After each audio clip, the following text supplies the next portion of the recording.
Okay, so we're going to go ahead and continue with Chapter 1. We are on Section 2, so let's go ahead and take a look at that. Okay, based on our chapter here, we're on, like I said, Chapter 1, Section 2. So we're going to be taking a look at the phases and classification of matter. And specifically in this chapter, we're going to talk about the basic properties of each of the physical states of matter, solid, liquid, and gas. We're also going to talk a little bit about plasma. We're going to define and give examples of atoms and molecules. We're going to classify matter as an element, compound, homogeneous, or heterogeneous mixture with regards to its physical state and composition. We're going to spend some time talking about the difference between mass and weight, so you clearly understand that from physical science, and want to make sure that you're able to apply the law of conservation of matter. It's very important in chemistry. It's going to play a big role throughout the year. Okay, let's move on. One of the things in the text that I wanted to point out to you early on, and I think this will be very helpful for you, you're going to see these links to learning throughout the PDF text online. If you click on these links, these HTTP embedded web links, they will take you to YouTube videos or experiments or demonstrations. They're well worth watching, and they'll greatly enhance your ability to comprehend the material. This is one of the really big aspects that I like about this text. These online activities and programs and videos that are embedded in it are very worthwhile to spend some time and observe. Now, that doesn't necessarily mean you need to watch them 2, 3, 4 times, but watch them at least once each and kind of get an idea of what they're talking about, because I think that'll really help you with your comprehension of the material. So pay attention to those and do watch them all. They are testable. Okay, next. Let's talk about matter for a moment. Okay, the first thing is, what is matter, right? And so the basic definition of matter is anything that occupies space and has mass. So it occupies space and has mass. You remember that from physical science. And you probably also remember from physical science, on Earth, the three most common states of, or phases of matter are solid, liquid, and gas. And of course we have the fourth state, plasma. Now, there's one thing I want to put in here as a caveat. The three most common states or phases of matter on Earth are solid, liquid, or gas. Okay? If we look out into the universe, somewhere between 90 to 99% of all of the matter in the universe is plasma. Okay, which is quite the opposite of what we see on Earth, right? We see plasma sometimes in TVs, plasma balls, and lightning storms. We think about plasma, the ball of the sun is plasma, but on Earth we don't experience it as readily. But we certainly see a lot of solid, liquid, and gas. So without further ado, let's talk about these three real briefly first. We'll spend more time getting into specific details about this later in the course, but a quick review will be helpful. So solid here, right? It's got a fixed shape and volume, right? You can take a cube, you can maneuver it around in your hands and stuff, right? It's still going to basically have the same shape, same volume, unless it's very malleable. But if we consider it to be solid, right, you got a wooden block or something like that, it's not going to readily change its shape. Now, a liquid is going to be something that's going to take the shape of a container. Okay, it's going to take the shape of the container. So I pour liquid inside of an Erlenmeyer flask, and obviously it's going to change or adapt itself to fill up that volume, however much that volume is of the container. Okay, now a couple things about liquids too. If you look at a liquid on a flat surface, like if you put a water droplet on your desktop and you look at it, right, it's going to be kind of convex. It's going to be kind of like a little bit of a mound, right? So you have your desktop and then you put a little water droplet on it. So water is going to be a little bit concave on a flat surface. Okay, color it in because it's just fun to color. And then if you look inside of a graduated cylinder, okay, you're going to have a little bit of a concave surface, right? It's going to be kind of like a half moon, or it's going to crawl up those sides of the wall a little bit. If you remember from physical science, that was called capillary action. Okay, so the water crawling up the sides of the graduated cylinder is because of capillary action, and the inversion when it's on top of a desk, the this convex shape that it has is because again it's a liquid sitting on a surface, and it's got qualities that are going to be the opposite but very similar to what you have in the graduated cylinder. Now a gas, what is a gas? Okay, a gas is going to be able to take the shape of a container. So does a gas necessarily have a set volume? Well, yes, it can, right? You can certainly quantify gas. You can put a certain amount of gas in a balloon, and it's got X amount of gas in the balloon, right? So you can quantify gas, and you can also, it will also take the shape of whatever kind of container you put it into. So here, if we put a little bit of gas inside, it will disperse itself. It will move throughout the container and fill it up equally. Okay, so some basic definitions here. Okay, a solid, again, is rigid and possesses a definite shape. A liquid can flow and take the shape of a container, and a gas can take both the shape and volume of the container, right? So the gas can fill up the entire volume of the container. It will diffuse throughout. And another thing, both liquids and gases are fluids. Okay, let me write this in here. Liquids and gases are fluids. Now, we often think of liquids flowing, right? We think of liquids, liquid fluid, fluid ounces. We see that term in a variety of different fashions. But gases are also fluids because a gas can flow. If you pour a gas into a substance, it will flow along that substance, and we will actually pour some gases and watch them flow here probably in the near future, because it's just kind of fun to do. All right, so moving on to the next slide. Let's take a look at this. All right, plasma. We hadn't talked about plasma yet, so let's talk about plasma where we see it on Earth. Sometimes we'll see it like, most often these things like plasma torches used for cutting metal and stuff. So what is plasma really? That's always been the hard concept to kind of get down. Does it have to be hot? No, it doesn't always have to be really hot. But let's get some basic definitions down. In here, if you keep this in mind, I think this will help, okay? The real thing that's always consistent in a plasma is you will have electrically charged particles, okay? Oops, sorry about that. You will have electrically charged particles. And so when you think about the sun, of course is hot, right? You get lightning and stuff. It's hot, or it can be, right? It can be, it can burn the ground or whatever where lightning strikes, or catch a tree on fire when it strikes a tree. But the one thing that's consistent is it's electrically charged. Because if you look at like a plasma TV set, right, the plasma doesn't necessarily get excessively hot, or a plasma ball, it's not excessively hot. But the one thing that's consistent always is that you've got electrically charged particles. Now, being hot, or the heat aspect of it, does make sense, right? Because if you heat up an atom, you're going to be putting energy into that atom, which is going to excite the electrons, and the electrons are going to therefore have enough energy to be able to escape their valence shells. Of course, I know you remember all of that from physical science, so no sense going in detail with that right now. But you don't always have to necessarily have heat. You can also put a high voltage, high frequency aspect into some kind of gas or some kind of liquid and create a plasma in that fashion as well.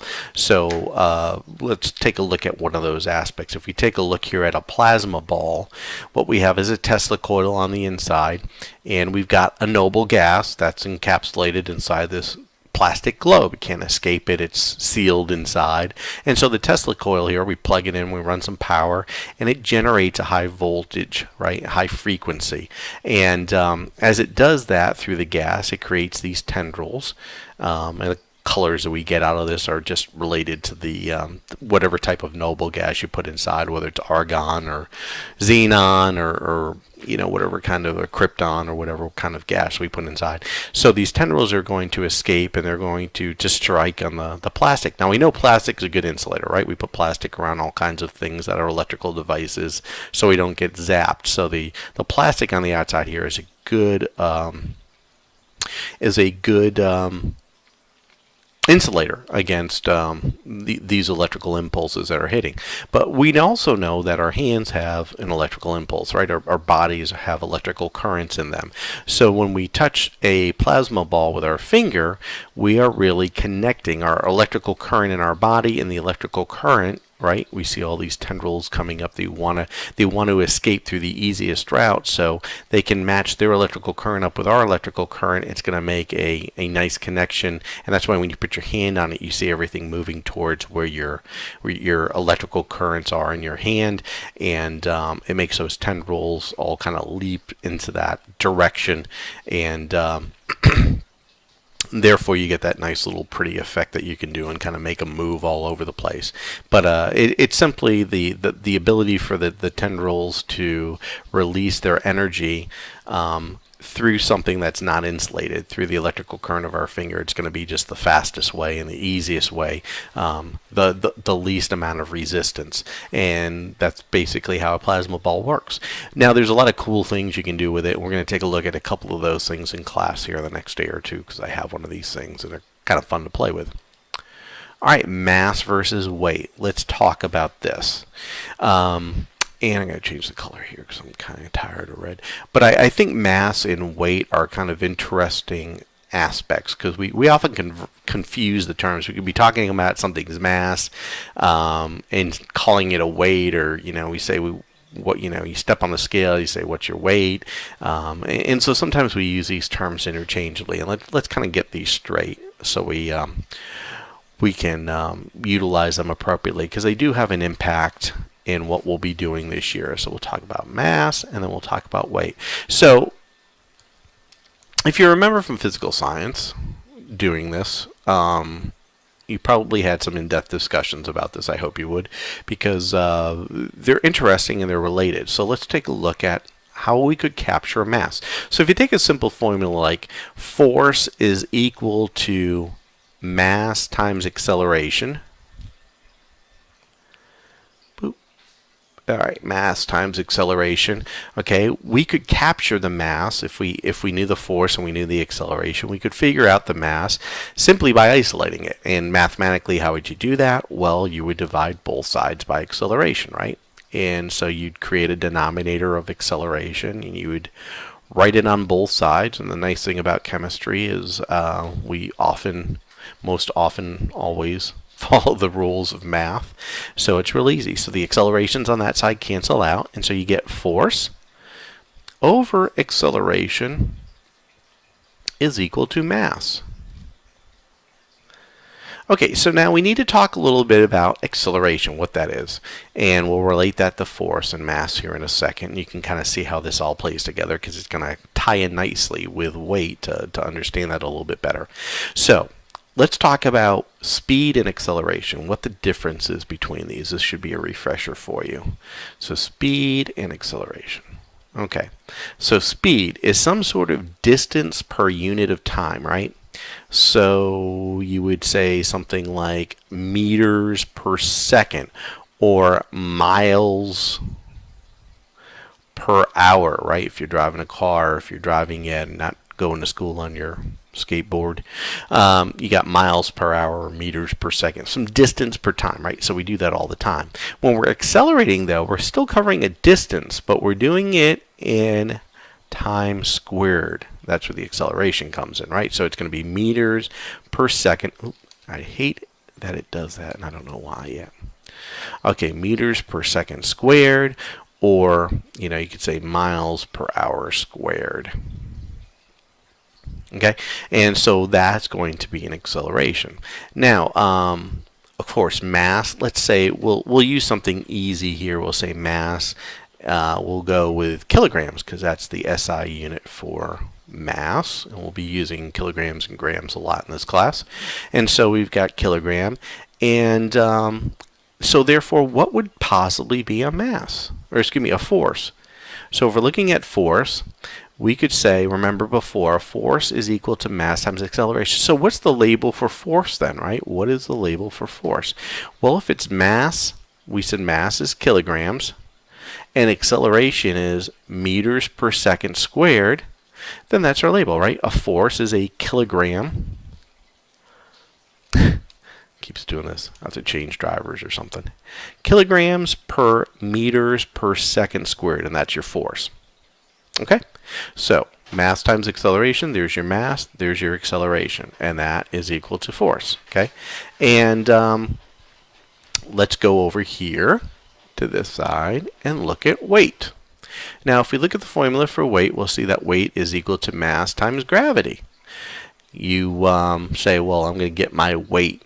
Is it purely your mass that you're capturing when you step on a scale? No, it is not. It's going to be your mass times the effect of gravity here on Earth. And, of course, gravity is different everywhere. Gravity for Earth is 9.8 meters per second squared. Meters per second squared.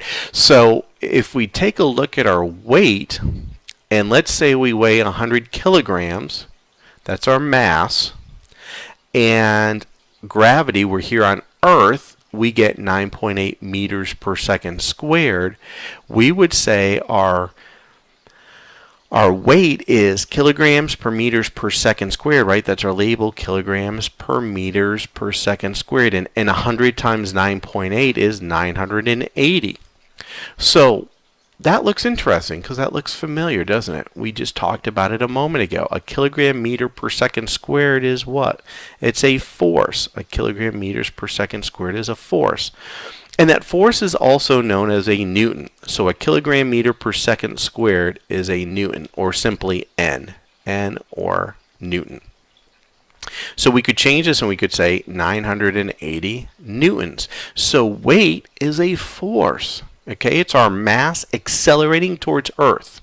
And now you don't think about yourself accelerating all the time, right? You're sitting in a chair or you're walking around, right? But your body, your musculature in your body is burning calories to keep you upright, right? To keep your extensor and flexor muscles in their particular condition, so they're keeping you upright.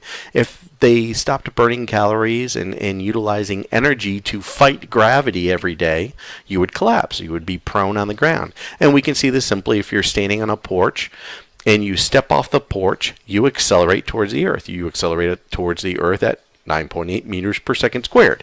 Now, your weight's the same, so let's talk about an interesting aspect of this. What if you go to the moon?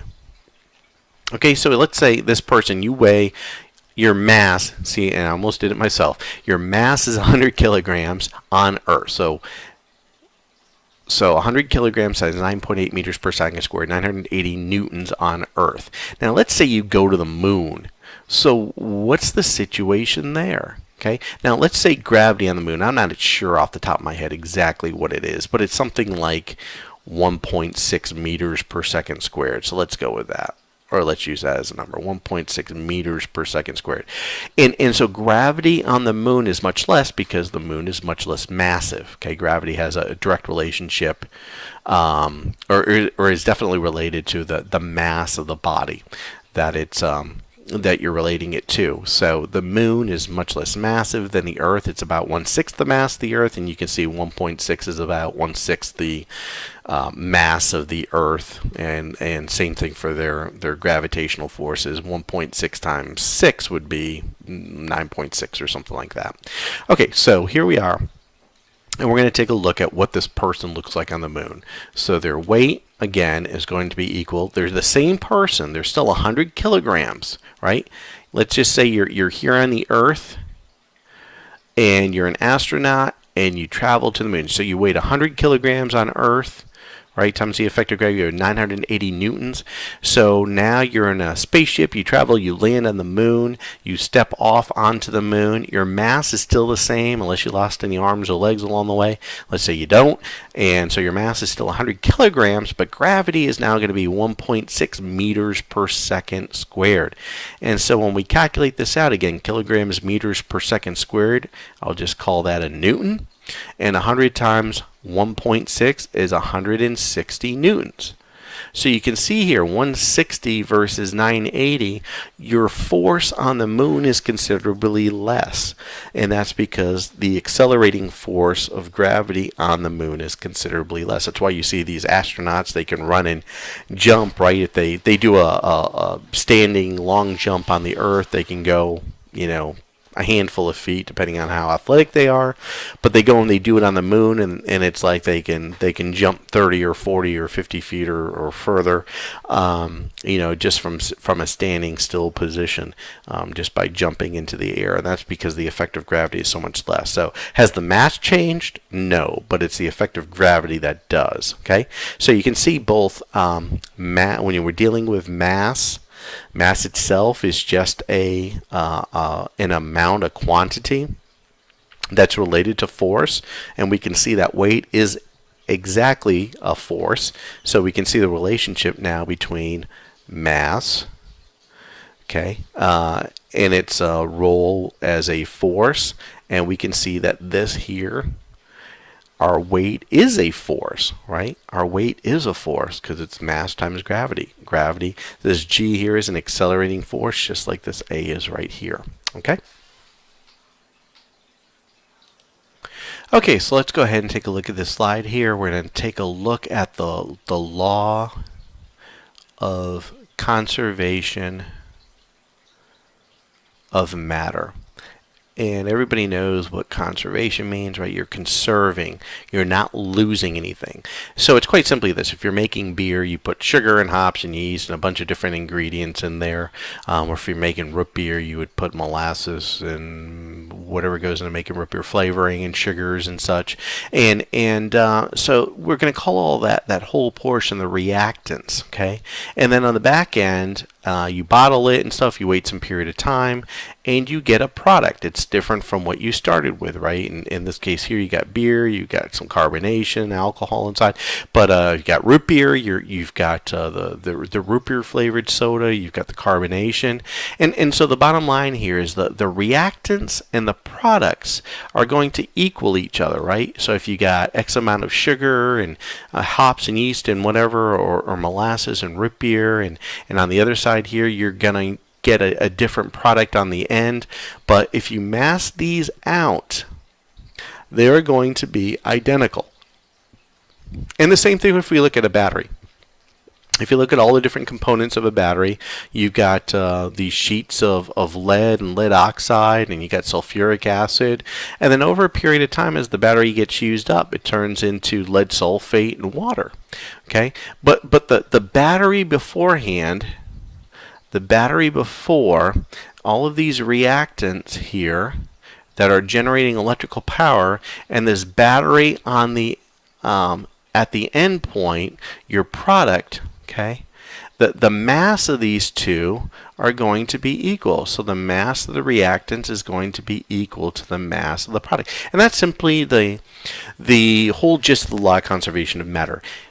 Whatever you put into a reaction, you're not going to lose anything. So for instance, let me say this. If you have X and you react it with Y, and you produce some chemical XY, okay, let's say you have 10 grams of X and you got 5.3 grams of Y, okay, your product is going to weigh 15.3 grams.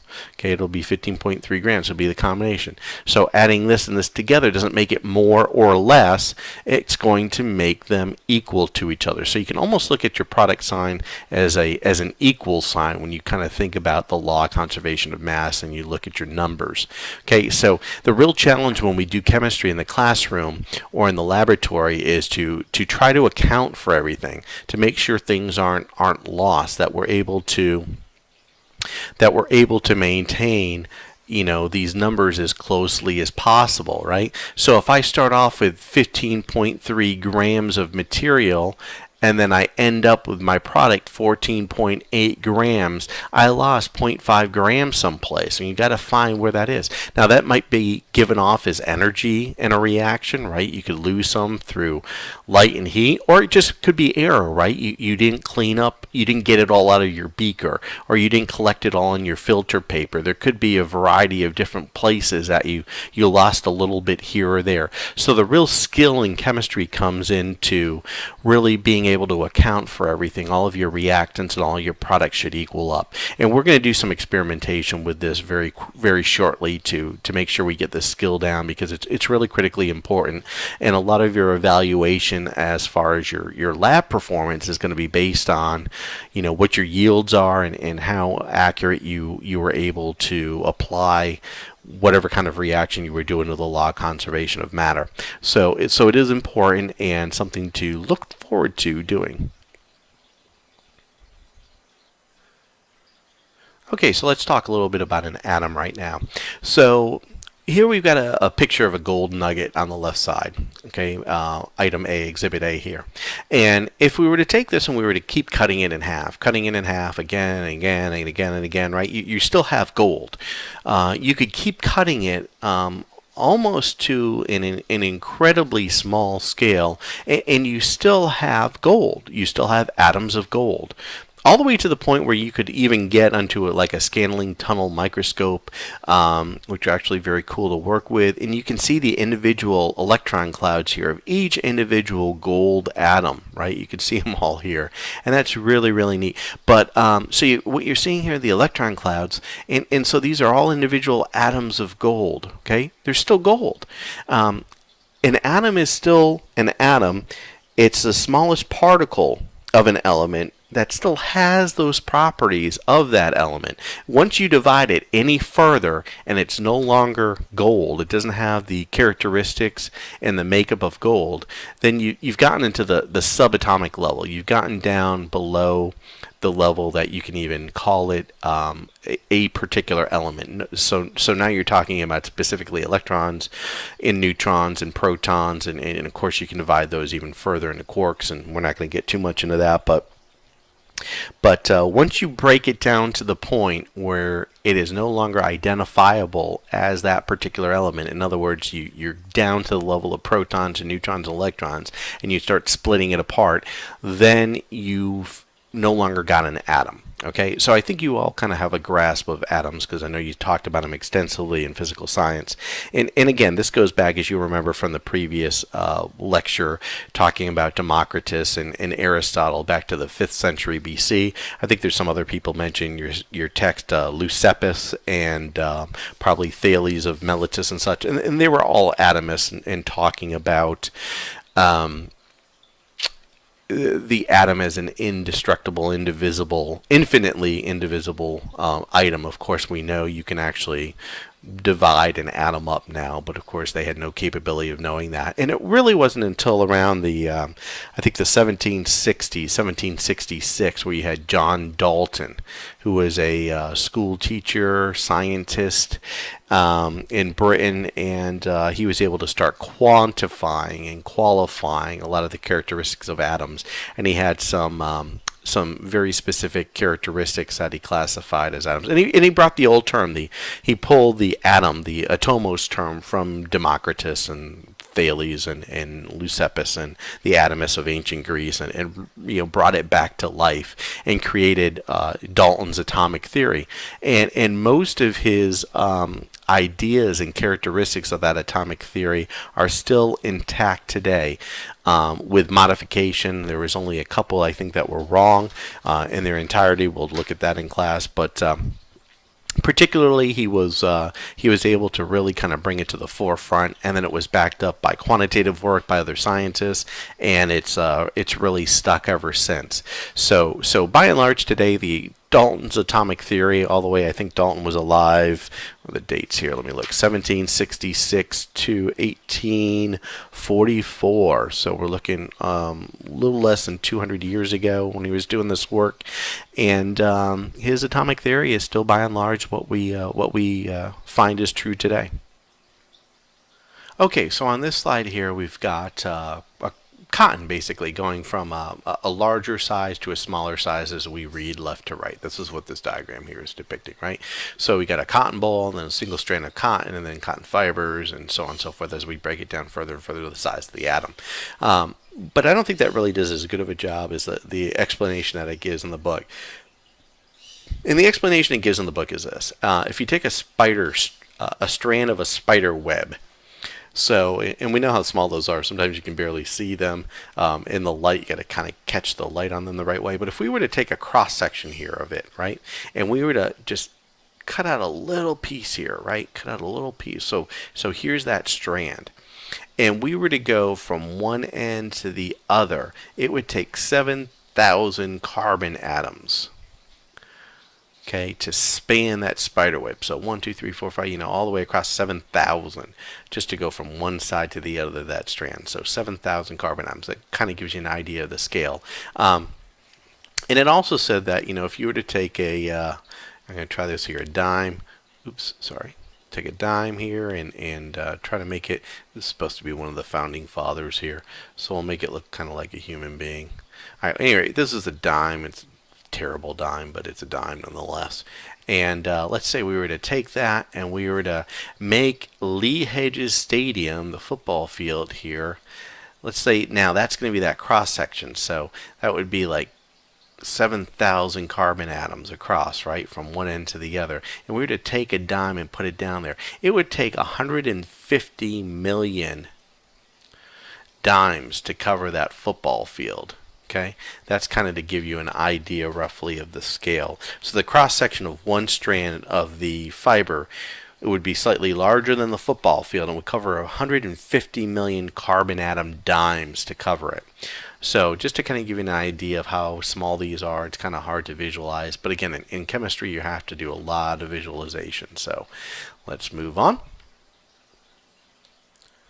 Okay, so on this slide here, we're taking a look at a collection of different atoms. So here we've got hydrogen, and in each hydrogen you can see is paired up with another hydrogen. So we have H2, and you got 2 oxygens here, so you have O2, and then you got 4 round orange balls, that's 4 phosphorus, and then 8 sulfurs, etc. And so these here, these are all molecules. Okay, we're going to call these all molecules. And a molecule, as you'll learn later on, is a term that's specifically given to something that is covalently bonded, not ionically bonded. And I can speak to you a little bit about that right now because I know you had this in physical science. But we'll talk more about the bonds later. But again, molecules are something that are covalently bonded. You wouldn't call something that's ionically bonded a molecule. So we'll also talk later about the diatomics and such. But at any rate, here we've got 2 hydrogens paired up and 2 oxygens and 4 phosphorus and 8 sulfurs, and so they move around. This is a molecule of sulfur. It's all moving around as a unit, and we think of these molecules as kind of being combinations of 2 or more atoms put together and acting like a unit.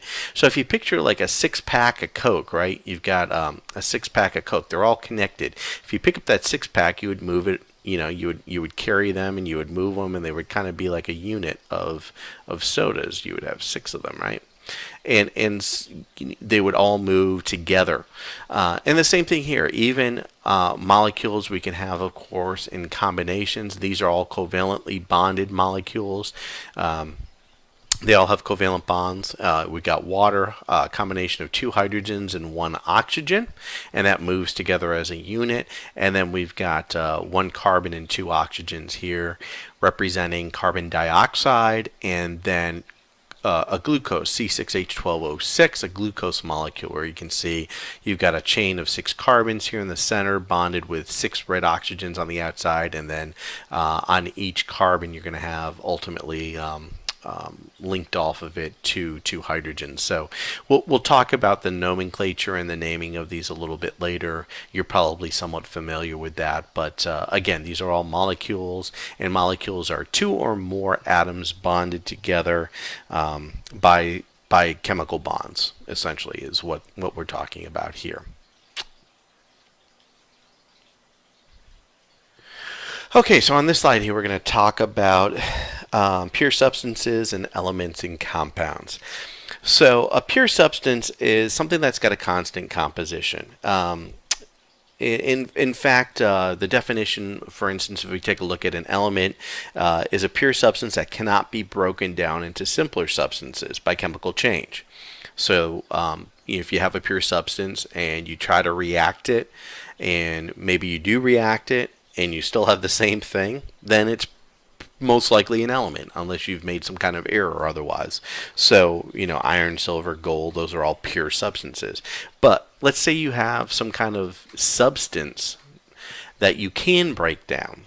And then we call them compounds. Like here you've got a compound. This is mercury oxide. It's a combination of mercury, Hg in this case it's mercury 2, so it's got a +2 charge, and you got oxygen, O -2, so it's got an O -2 charge, and it's going to be mercury oxide, HgO. Okay, so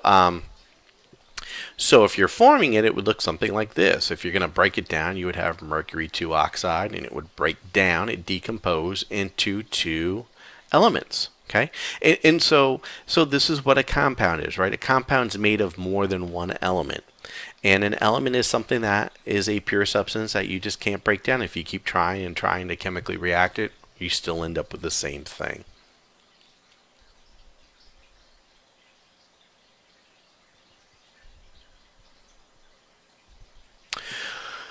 Okay, here on this slide, we're going to take a look at heterogeneous right here and homogeneous right here. Okay, and heterogeneous. Hetero means different.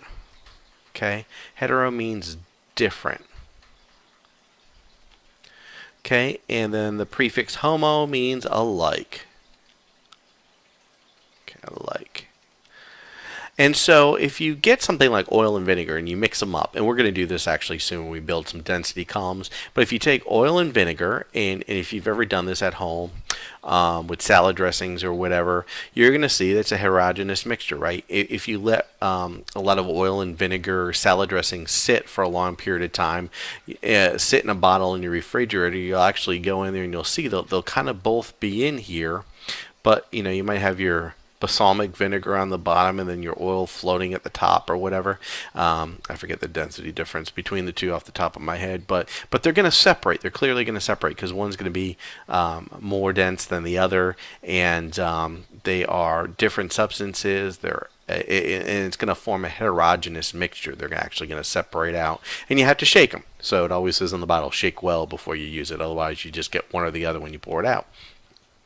So the whole point here being is that the composition is not uniform throughout. Okay, it's not uniform throughout in a heterogeneous mixture. It's different throughout. Okay, now if you look at something like Gatorade, right, a sports drink, if you look at it, right, they can sit on the shelves. You go to Walmart, they'll be sitting in there for months, and check the date, by the way. But you'll go in there and you'll look at these things, and they'll be sitting there, and it's like, they don't settle out.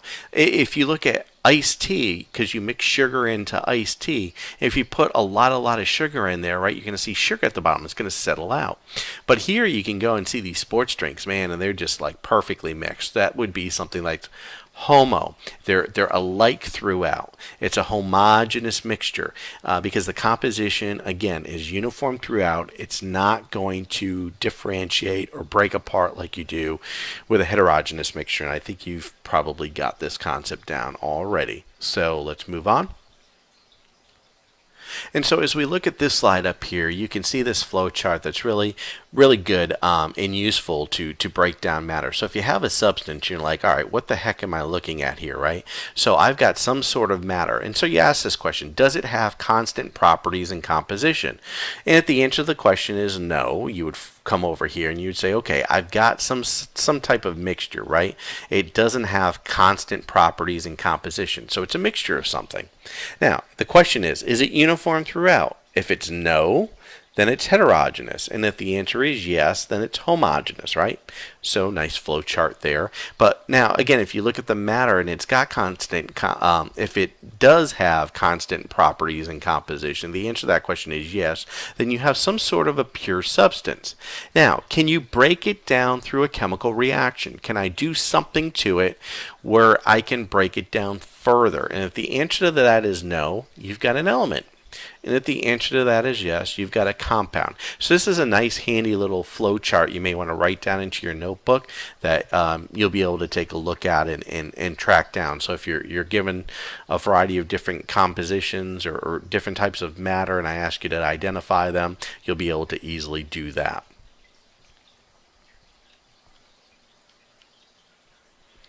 All right, on this slide here, we're taking a look at the decomposition of water. And again, this goes back to the macroscopic, microscopic, and symbolic domains, I think, from Chapter 1, Section 1. But here they're showing water in a variety of different things. And this is an experiment you could actually do. You could take a battery and stick a couple test tubes off of it, and after you've fill them up with water, and you run an electrical current between the two. Somehow you connect them, and it'll bubble up. You've probably done this in middle school, and you'll be able to collect in one column hydrogen gas, another column oxygen gas. And so here you can see obviously the water is your macroscopic domain. Your microscopic domain would probably be these bubbles that you're collecting that you can't quite easily see, and then the symbolic domain is going to be these symbols here. The water, I've got two water molecules. Each water molecule is H2O, so I have two of them depicted, so hence the two in front. I've got hydrogen gas, which is a diatomic molecule. It always exists as H2, and I've got two of them depicted, so it's 2, and then I've got oxygen here, O2. I've only got one depicted, so again, in chemistry, we don't write ones in front. Remember that. Okay, we only write 2 and up. So that's it for this slide. We'll move on. Okay, here on this slide we're taking a look at a fuel cell, and this is a basic depiction of how a fuel cell runs in a fuel cell vehicle, where they're basically functioning off of water. They're nice because they're environmentally friendly. The byproduct is water. You're putting hydrogen gas in and oxygen gas in. Oxygen and hydrogen are kind of dangerous gases independently of each other, but I guess if you have them safely contained in the vehicle and you run them through, you'll get something like this. And of course, the byproduct being water, you're not putting any kind of dangerous emissions out in the environment, but simply you're going to run some hydrogen gas in here through an anode. An anode is a negatively charged plate. And so the hydrogen is going to run through this negatively charged plate and through this proton exchange membrane. On the other side, you're feeding oxygen into it, which is picking up these hydrogens as they move through and forming 2 hydrogens to 1 oxygen, forming a water molecule that's going to leave. And during this process, this ion exchange, you're getting these negatively charged electrons coming from the hydrogen through the anode, generating electrical power as they move towards the cathode, because electricity moves from the negative to the positive. And so therefore you create an energy source.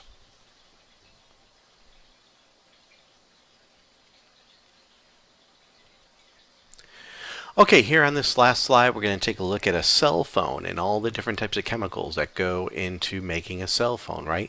Obviously, you know by working and operating a cell phone that the screen is obviously a very specially designed plastic that's able to receive the information from your electrical touch and be able to utilize that information to enact actions in your phone through the electrical impulse. And so this has to be very specially designed with the companies that make these, Samsung and Apple and the other variety of manufacturers that produce these. So let's take a look at some of the electrical components, where they come from, and some of the magical chemistry that goes into making a product like this, because these are all specially designed products. And the interesting thing about a cell phone is about 30% of the elements found in nature are actually found in your average typical smartphone. So about 30%, about 1/3 of everything that we know about all the elements in the earth are somewhere in your cell phone in some aspect. So you got your core components, you've got polymers in metals such as aluminum, iron, and magnesium. You got your processor, which is made of silicon, some metals like copper, tin, gold, and uncommon elements like yttrium and gadolinium. And one of the cool things about silicon, we're actually going to do some cool stuff with silicon when we perhaps do some thermite reactions or whatever, where we're going to take some beach sand, which is silicon dioxide, and remove the oxygen from it at about 3,500 degrees and make pure silicon metal from beach sand. So that's going to be pretty cool. Screen components, that very special screen that's made, it's a silicon oxide glass strengthened by the addition of aluminum, sodium, and potassium. And if they could only make them stronger so they don't crack so easily when we drop them.